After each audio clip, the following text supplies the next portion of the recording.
Hey everybody. It's so exciting to have a room full of people here this morning. Thanks for coming out. My name's Francis. I've been part of the Electrify 2515 campaign, where we've been very excited about helping households move towards an all-electric home. And I work at Rewiring Australia as well. I do want to start by acknowledging that we're on Darawal country, and it's great to be talking about living in this place more sustainably. The Darawal people lived here for maybe 60,000 years before we arrived, and things have changed a lot in the last 200 years. But hopefully we can be moving a bit more into balance with this beautiful place that we live in as part of what we're talking about today. And I wanted to set the scene for EVs before we get into the details of a lot of the interesting material that other people are going to present. I wanted to talk about why we're putting on this day, why we think EVs matter, and some more info about what we think is coming in the EV world as it connects to the grid. So I'm making a big promise here, but this is actually a big part of what Dr. Saul Griffith started Rewiring Australia, if you don't know. He's an amazing communicator about what we need to do to solve the climate crisis. And like the short version of what we need to do is we need to act really quickly. Things keep getting more urgent. This graph keeps getting worse and worse. It's currently showing the 2022 line. I can tell you we have not started on the green line yet to actually start cutting carbon emissions, and we really need practical ways to do this. And the good thing about electrification is it's really practical, and it saves money, and it's ready to go now. It's also really important. If we can move our economy onto electricity, then we can make a big impact on emissions. When you boil it down, almost 80% of what we're talking about when we talk about carbon emissions is energy usage. And the more of that energy usage we can make electricity usage, the more of it we can make renewable and emissions free. I won't go into this too much more, but this is what that looks like at the household level. This is the really good news story about going electric, which is that you go from using a lot of energy and a lot of it being wasted in various different ways. There's a big orange line of like wasted transmission. There's a gigantic grey section of petrol and diesel, which is completely imported into Australia. And if you turn all of those energy-using machines that we have in our households and in our small businesses into their electric equivalents, those machines are much more efficient. And cars are one of the most important examples of that. That whole grey and dark grey line is the average diesel and petrol consumption of an Australian household. And if you power that on the equivalent electric vehicle, you use a lot less. So that's really good for the environment, and it's really good for the fundamental savings on offer for this as well. And we'll be talking about that a fair bit in other presentations too. EVs are the biggest single slice of household emissions, but Electrify 2515 is campaigning to get our community converted to electric appliances and get rid of household gas at the same time as well. I want to share that we have had some good news that's not final news in just a week ago. We've been working really hard on some big funding proposals and we had one with the state government that was announced, but unfortunately the state Labor government put that on the scrap heap in budget cuts in September, which was a bit of a shame, and we encourage you to write to Marianne Stewart and encourage her to think about the importance of electrification pilots for the next budget. But we have been talking to ARENA for a long time, and we did get past a big hurdle that, to be honest, we weren't sure we were going to get past last week in regards to the funding for Electrify 2515. So if you're interested in becoming an all-electric house and you're in this region, and we are not strictly going to limit things to 2515 as much as possible, so please, if you're from nearby, also sign up. But get involved in Electrify 2515 and look out for more news on that, hopefully in the coming 2 or 3 months. I do want to get back to the importance of EVs in the context of the grid, and this is a graph that gets a lot of people thinking. It's about looking at current home usage and future home usage if we just keep doing what we're doing. So this is what an average home looks like right now. You have a bunch of appliances running, you maybe have some solar panels. If you look into the future, we're going to have a lot more rooftop solar in Australia, and we're going to have this giant new grey lump on top of our electricity demand, and that's charging up electric vehicles. And currently the way that some of the pricing works, it encourages you to charge overnight, and also there just aren't that many smart EV charging options available, though we're talking about that today. If we if we translate that into what that looks like for the electricity grid, it's just a huge imbalance. There's a lot of demand when we don't have supply that's green, and we have a lot of extra solar energy in the middle of the day, which is really cheap energy. It's the cheapest energy in the world is Australia's solar energy, and we need to find a way to use that. If we can do that, then we can have a much, much cheaper electricity system, because the cost of the poles and the wires and the generators that we have is really based on the peak demand. So if we just pump all of the demand into one moment in the day when everyone's cooking pasta at the same time and charging their EV as well, we're going to have to triple the size of the grid. If we can support a move to actually charging things at the right time, then we're going to have a much cheaper electricity system and lower electricity bills in the long run as well. And that basically adds up to how much can we get people to charge their EV in the middle of the day, is another way of saying that question. So that's going to be a theme, and it's an interesting question for thinking about the future of the way that you use EVs or think about where your EV is. This is an illustration of like the right time to charge your EV, and it kind of shows you how your household can become a zero emissions household.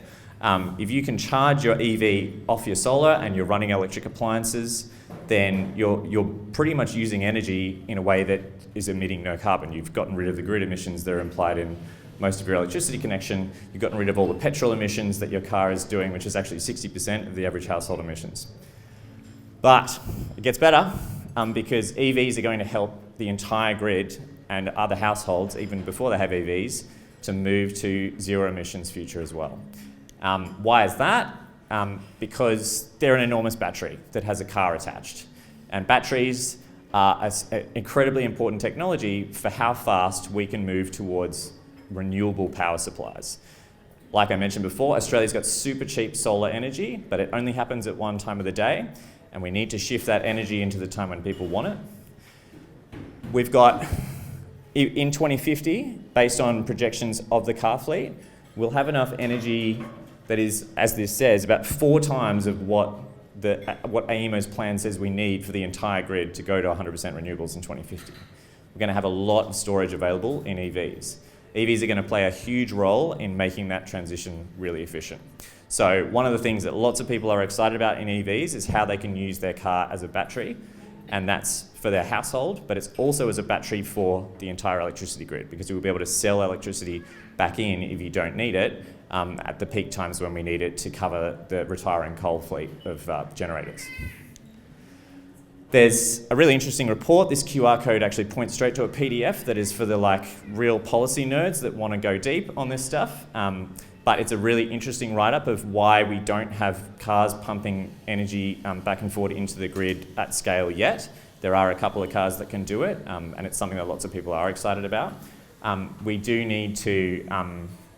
need to engage with the globe on this. It's one of those things where Australia has to get cars that drive on the left, and that's a bit annoying for the global automotive supply.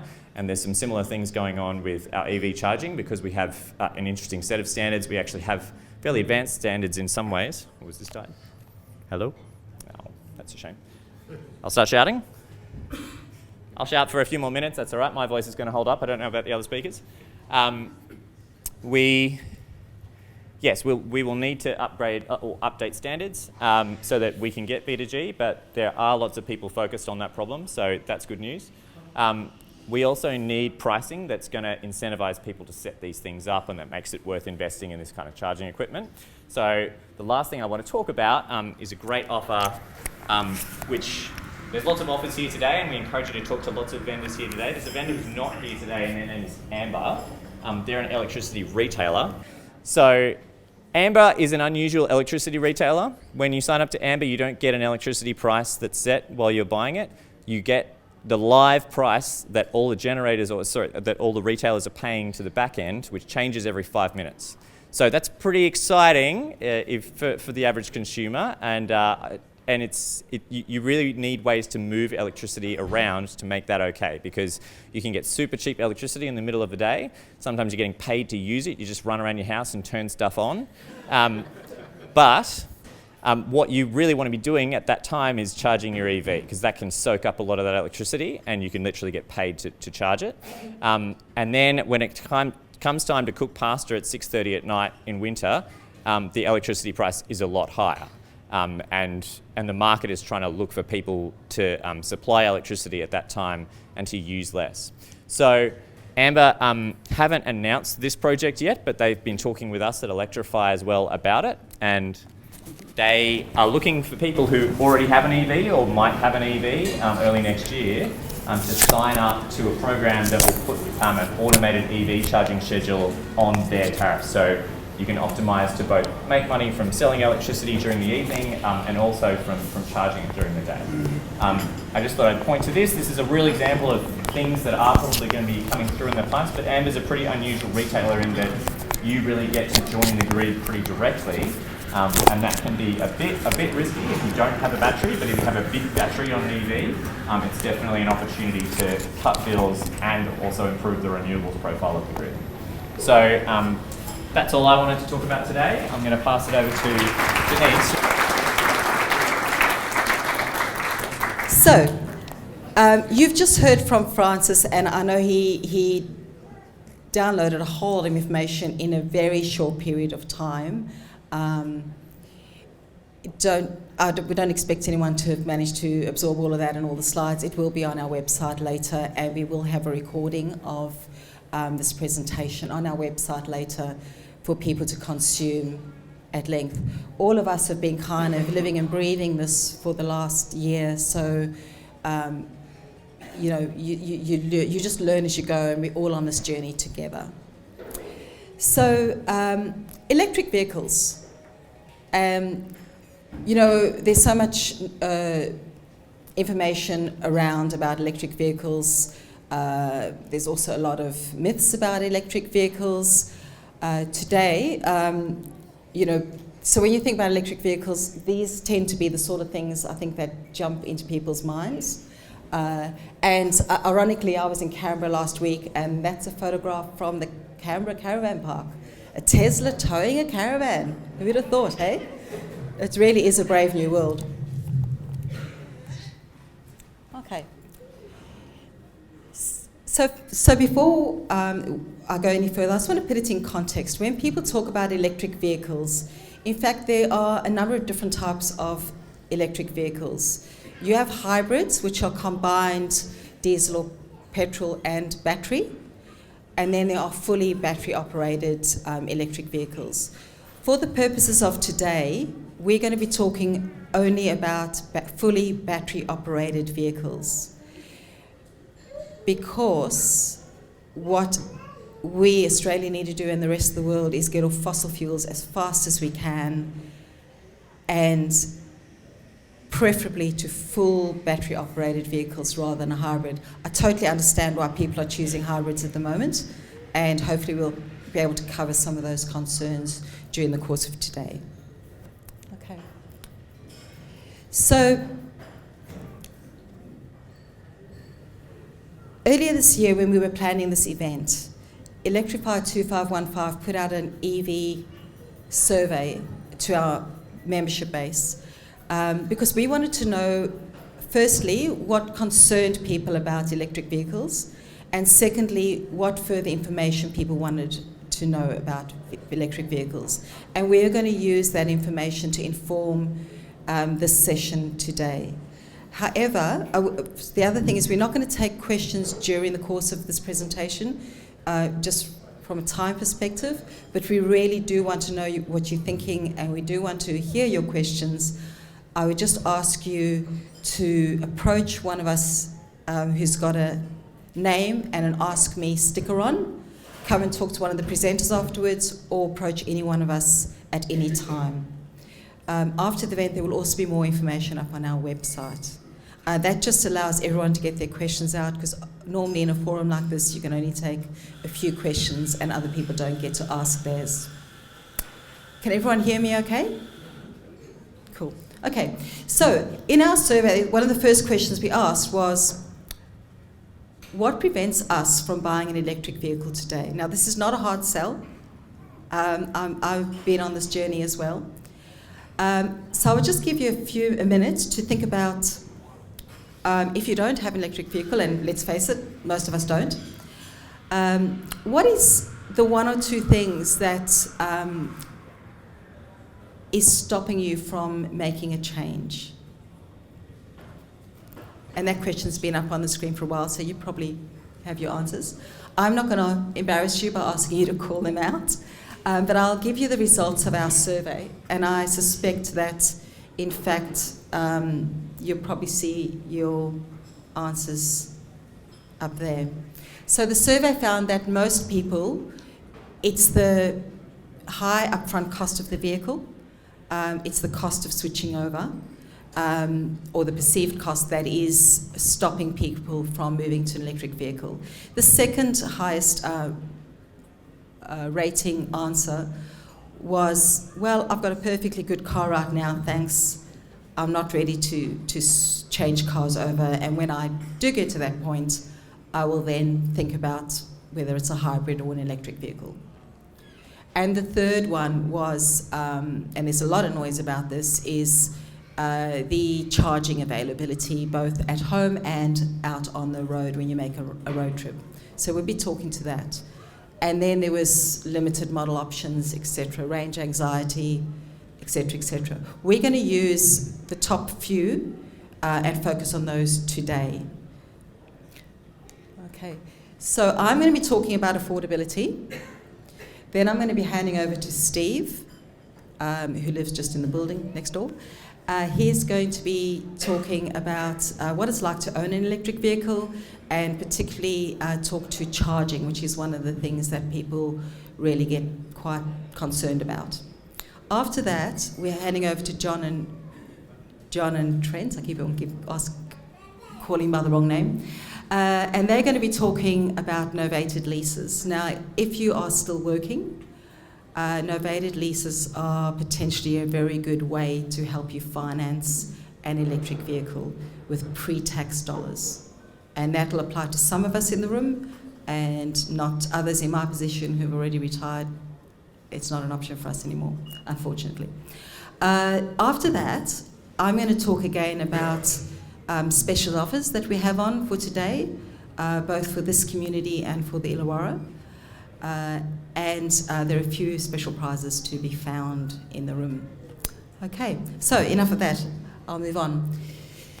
So, affordability being the number one thing that stops people from getting an electric vehicle, and that has been my journey as well.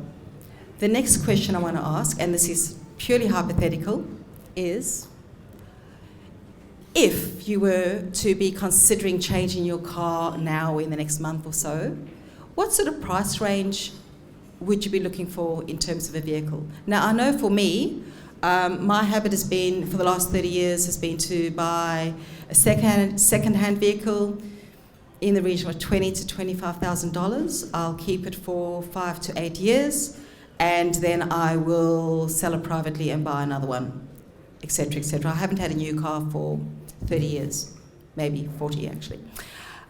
So you've picked what your price range is likely to be. What I want to do now is look at what's currently available on the market in those different price ranges. Okay, a busy slide. I'm not sure if you can actually see all the detail. If you're in the low $10,000 range, just like normal cars, there's not a massive amount of really good cars around at that price. If you're up for it, if you only have $10,000 to spend on a car, you might actually look at an electric cargo bike. If you live in this community, you'll see that there are more and more of them on our streets, and particularly if it's a second vehicle, and you'll see quite a number of young families, in fact, instead of buying a second car, have chosen to get a cargo bike as their second vehicle. Particularly if you live quite local to the shops, it's quite a good option. If you look at where I'm at, which is the sort of $20,000 to $25,000 mark, there are a number of second-hand vehicles around.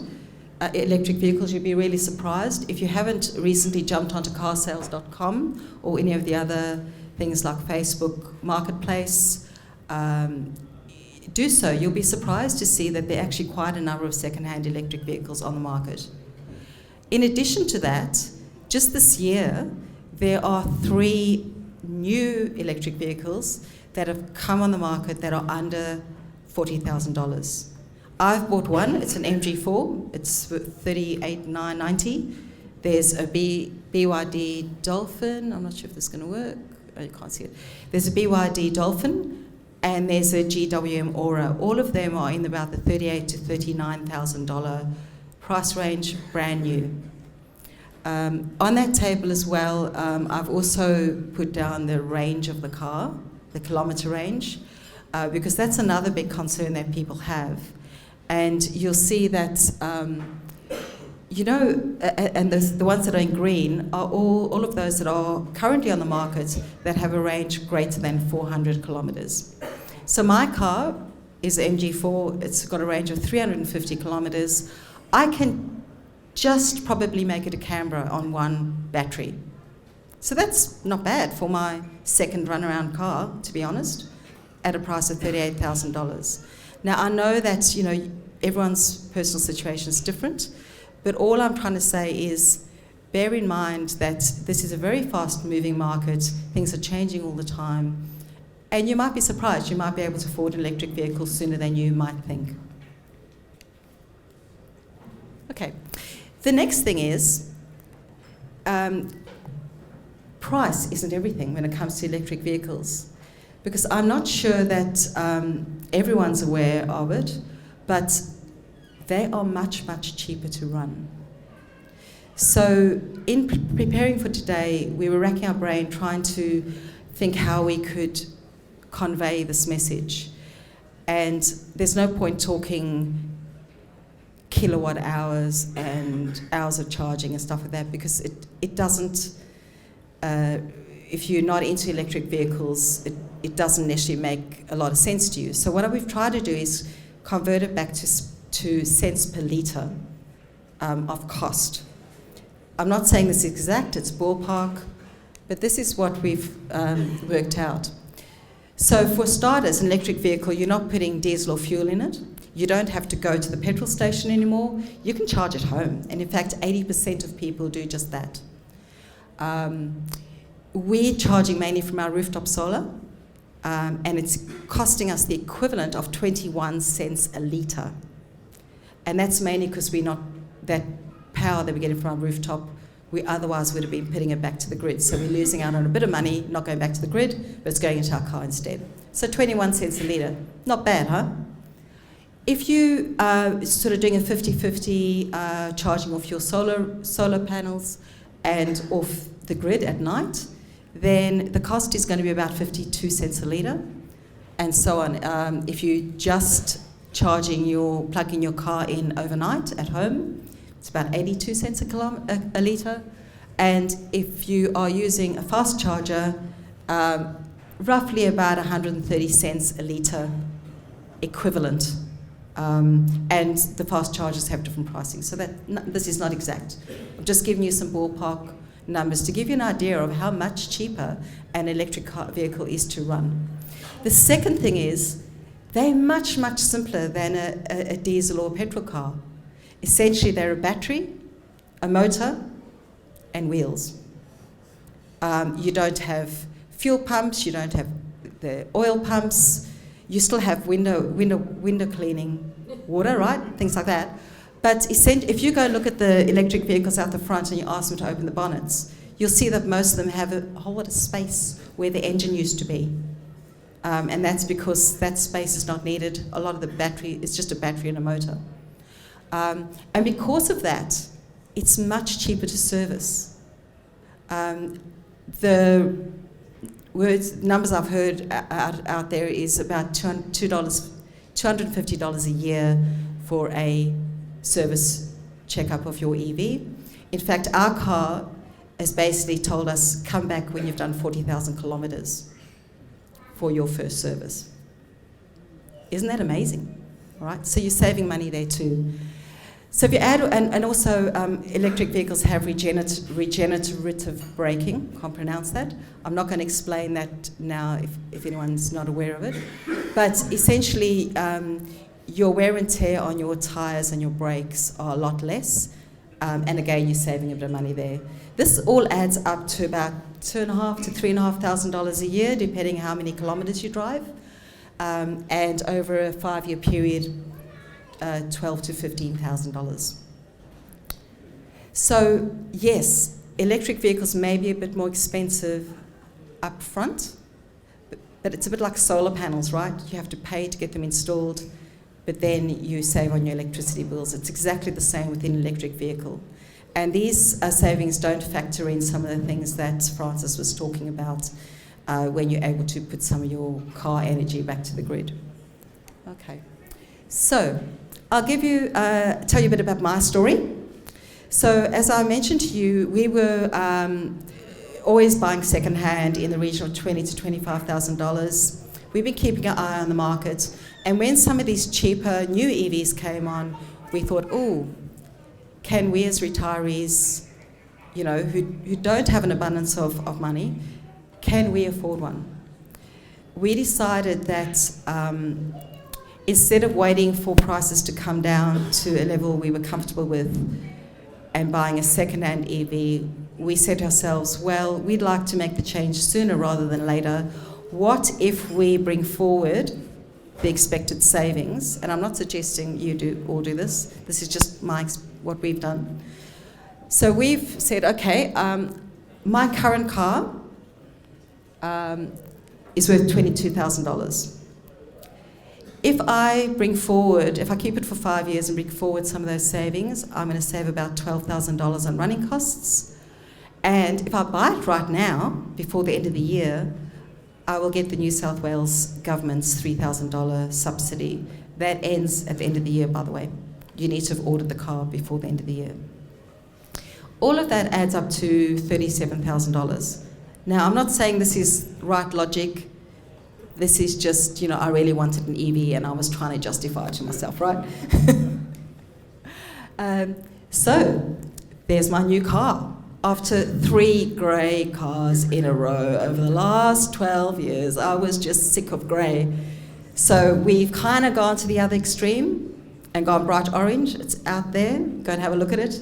It's lovely. It's wonderful to drive. My first new car in 30 years. It's quiet. It's smooth. We're actually finding ourselves driving slow, which doesn't make much sense. But hey, it's so exciting. Thank you very much for your time. That's it from me. I'm now going to hand over to Steve, who's going to talk to you about charging. Hello everyone, hope you can hear me. All my life, like yourselves, I've been driving petrol cars and motorbikes, and it was in 2021 I decided that it was time to get an electric vehicle.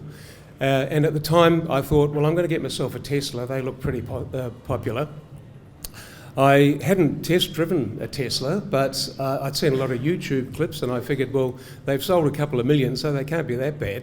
So I went and bought a Tesla Model 3. And for the first couple of years, I was absolutely happy with it.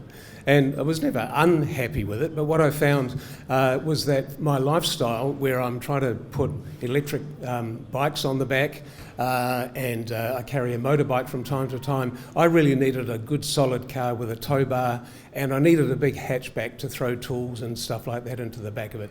So I decided to make the plunge 6 to 9 months ago and traded that in. I sold it to a friend and got a Tesla Model Y. And that's sitting outside there, and you're welcome to come and have a look at it. Now, really the first question everyone asks me about electric vehicles is, well, how much range do you get? How far does it go? And what I found when I first bought the electric car is it's one of the first things you stop worrying about. That is, unless you're commuting to Sydney every day. Now, you've got some challenges if you do that, and I'll talk about that in a moment. But if you're like the average Australian driver, certainly myself, I do about 50 kilometres a day just puttering around town. I go to Woolies for the groceries, I'll go up to Coldcliff, I'll pop into Wollongong and do something like that.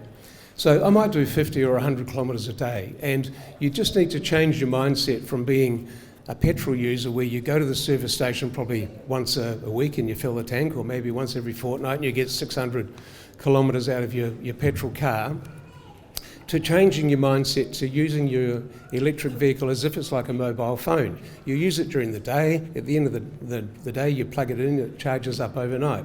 And that's literally what I do with my electric car. I just plug it in every time I come home.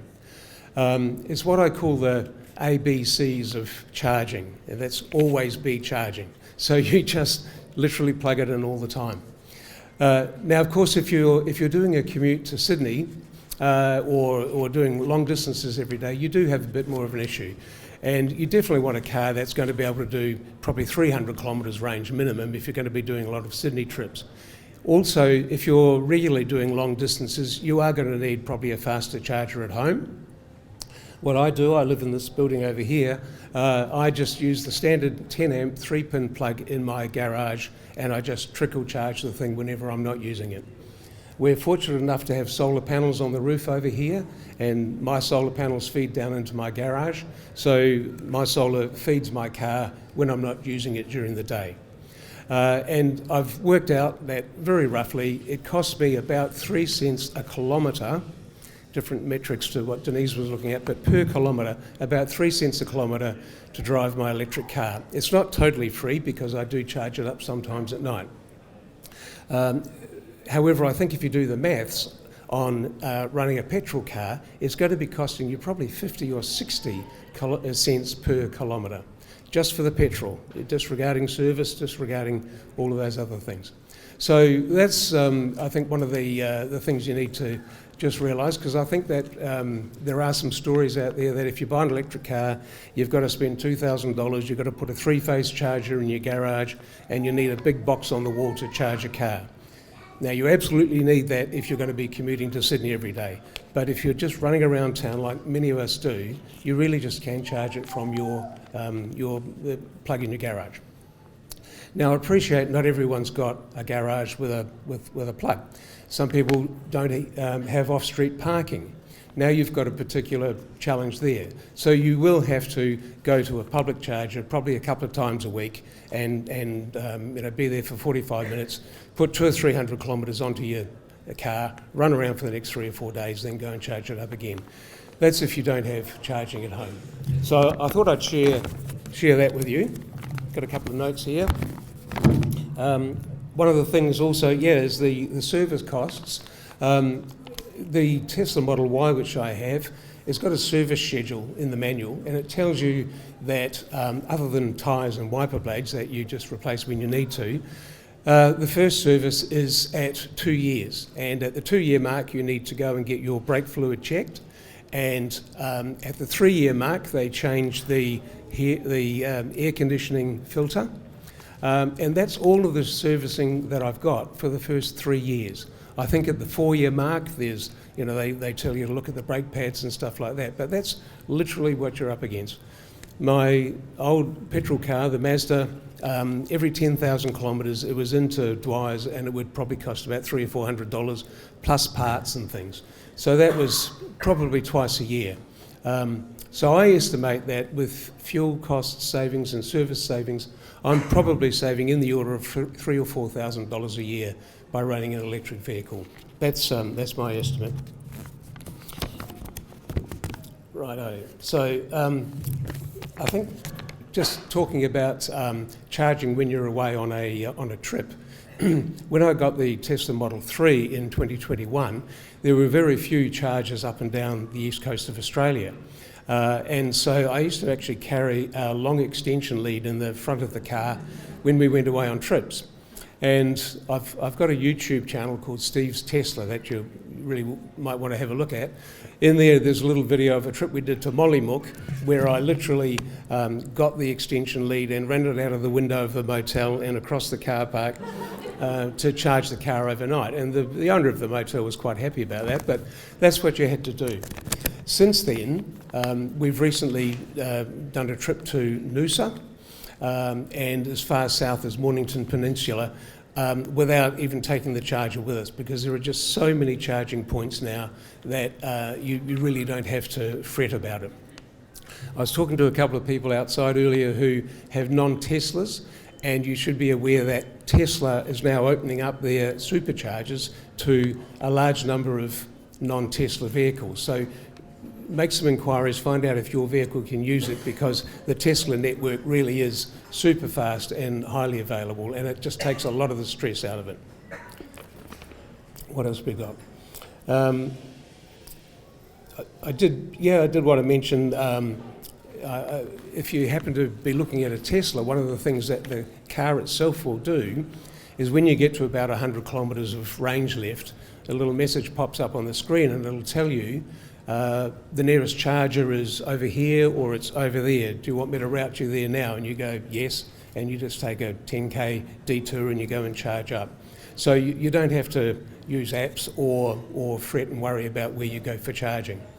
If you're not driving a Tesla, then I highly recommend you look at a software app for your phone called PlugShare. And what PlugShare is, as the name suggests, sort of a map that shows you where all of the charging stations are. And one of the tricks I've found is if you filter out, because there's little buttons you can control things with, if you filter out the slow charges, so it only shows you the fast charges, because you probably don't want to go to a mall for 4 hours and charge on a slow one, it'll just populate the map with all of the charges that are on the route where you're travelling, and you can find the nearest non-Tesla charger. And there are just so many appearing now. BP are putting chargers in just about every one of their stations over time. I know Ampol are installing chargers around town. There's a couple of chargers with the brand EVIE, in the mall at the moment. And Shell Harbour, you've got ChargeFox. So you do need to download a few apps for your phone, because you have to set up an account for each one of these different chargers. But when you've done it once, then when you go to one of these chargers, you just turn up, plug your car in, scan the code, and it charges your credit card. So you're up and running. So I would say for the East Coast, you can relax about charging. If you're doing a trip to Broken Hill, I think you still need to do a bit of work, just planning how you're going to get there, but time will solve that. So really the last thing I just wanted to say is range efficiency. On the trip to Noosa, we took a couple of e-bikes on the back of the Tesla Model Y with a bike rack, and we did find that the wind resistance did lower the range by about 20%. So we probably had to do one extra stop a day to charge. But really that's all I had to say. Thank you very much for listening. So.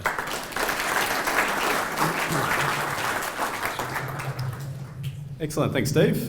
My name's John, and this is part of my presentation that I was going to make to my wife to let me buy another EV, so I appreciate any feedback at the end. I've got a second-hand 2019 Ioniq, which I drove down from the Gold Coast, and yeah, as Steve said, lots of charges along the way, and I actually ran it to zero. So if anyone wants to know what happens when you run out of battery, let me know. I did do it on purpose, so I'm happy to tell you that story as well. So novated leasing, there's a huge opportunity if you're still working to get an EV at a really competitive price compared to a petrol car. So the benefits that we've got here on the screen, it all started with the government removing the fringe benefits tax for the novated leasing on EVs. So if you lease a petrol car, the employer will take your pre-tax income to pay for the financing and the running of the car. But with a petrol car, you can't do all of it. So the employer has to pay FBT.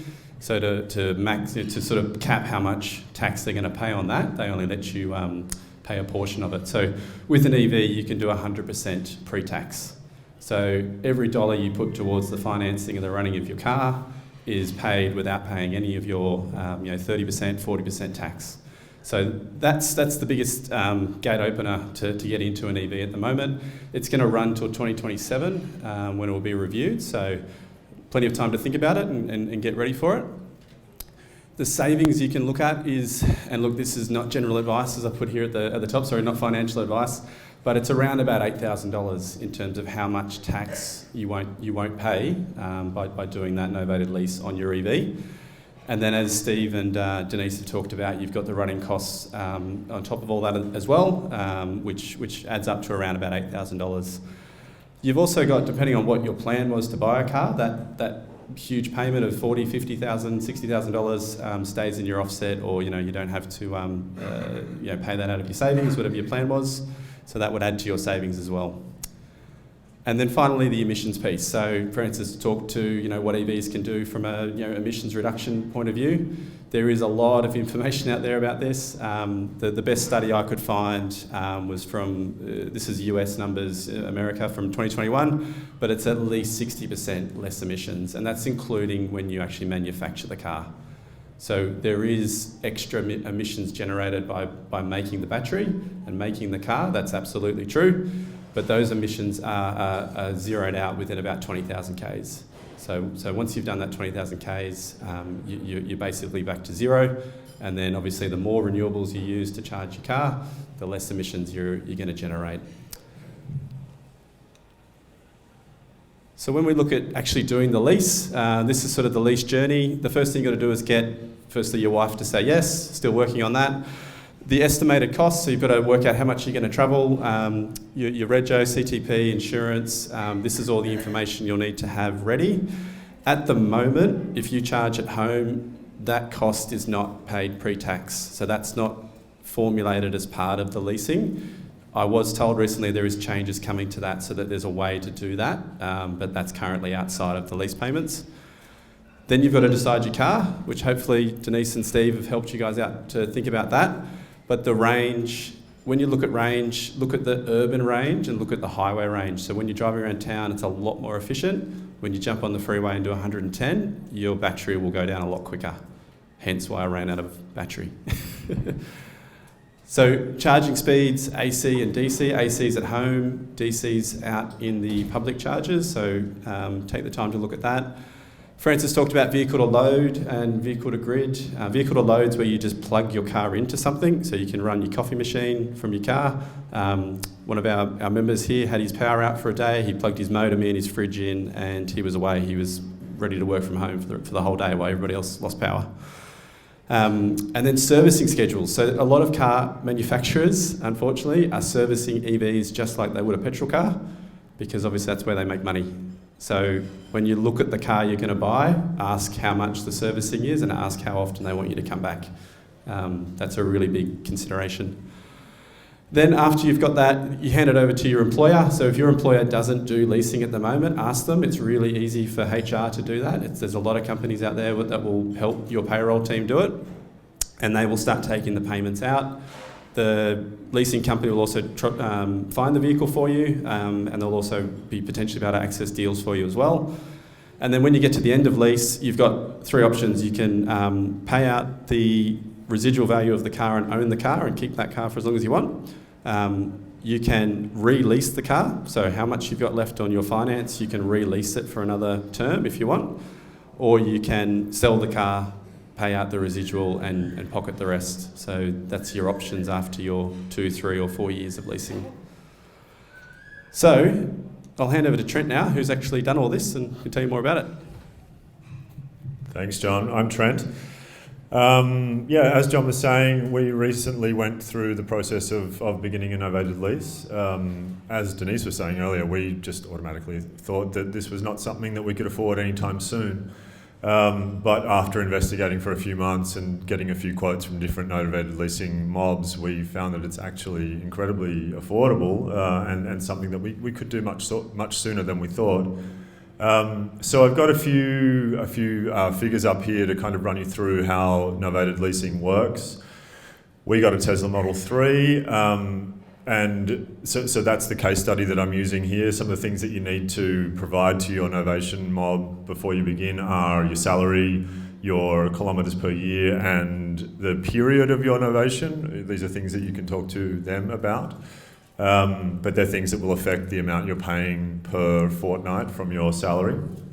The thing I think, and I've included a few figures that made it possible for me to decipher the quotes that I got from different novated leasing companies, because they all quote in a different way.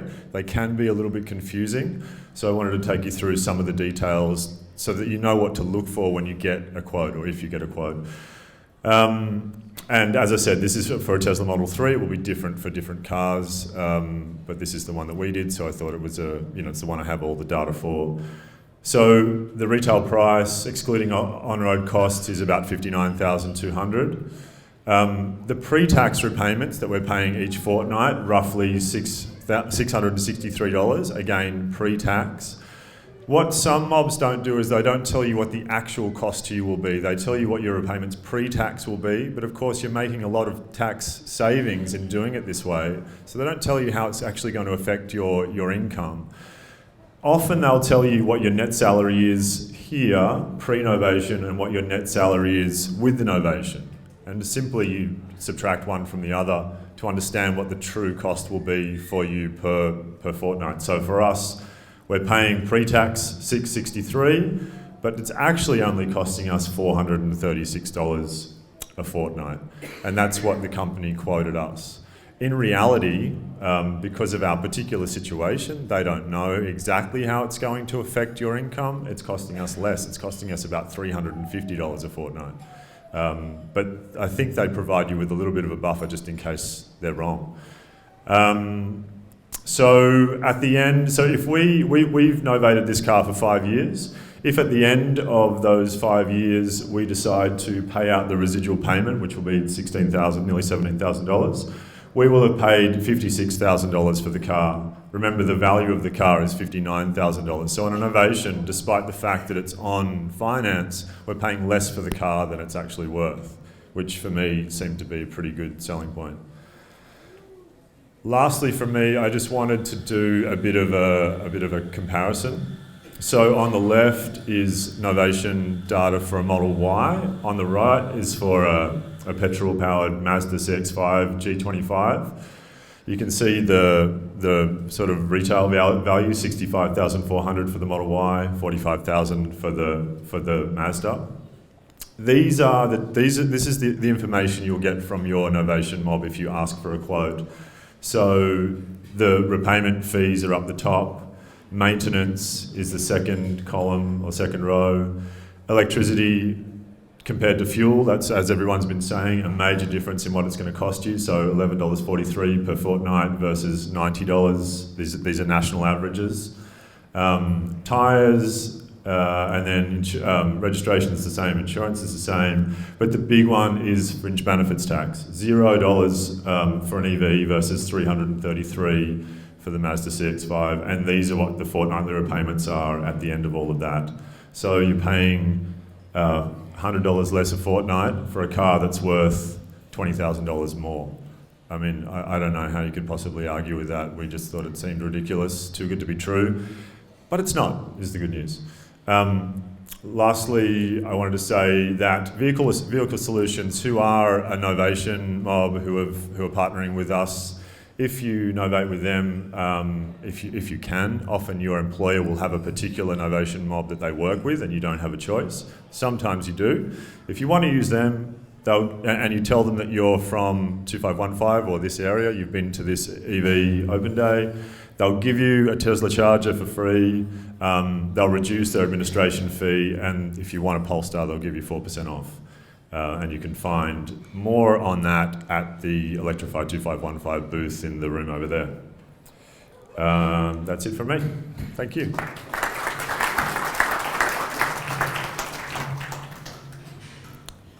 Okay, special offers.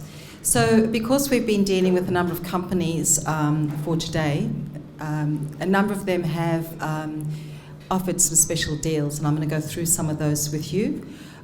More detail is on each of them. If you go through to the function room, one of the tables has on it all the different specials that are available.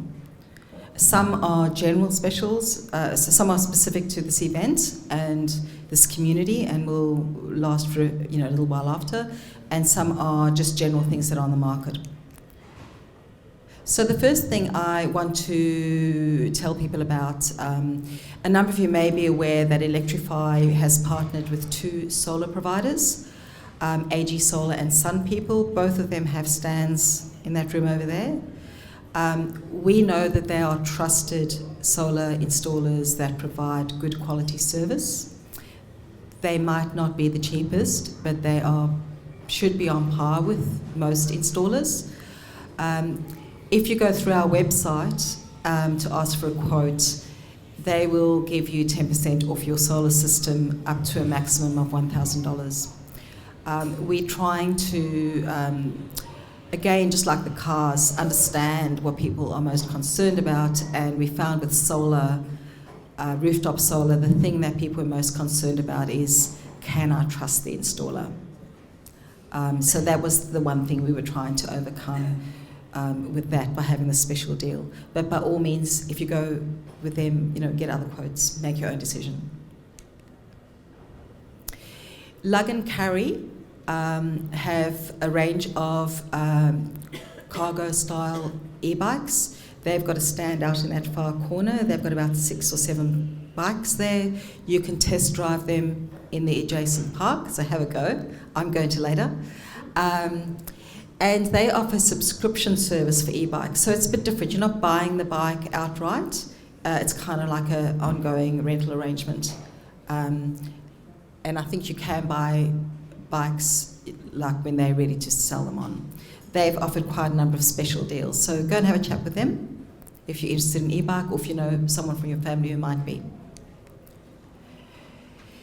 Another company also offering sort of these style of cargo bikes is Dutch Cargo, and they also have conventional e-bikes. And again, they're offering a 20% off purchases of some brands.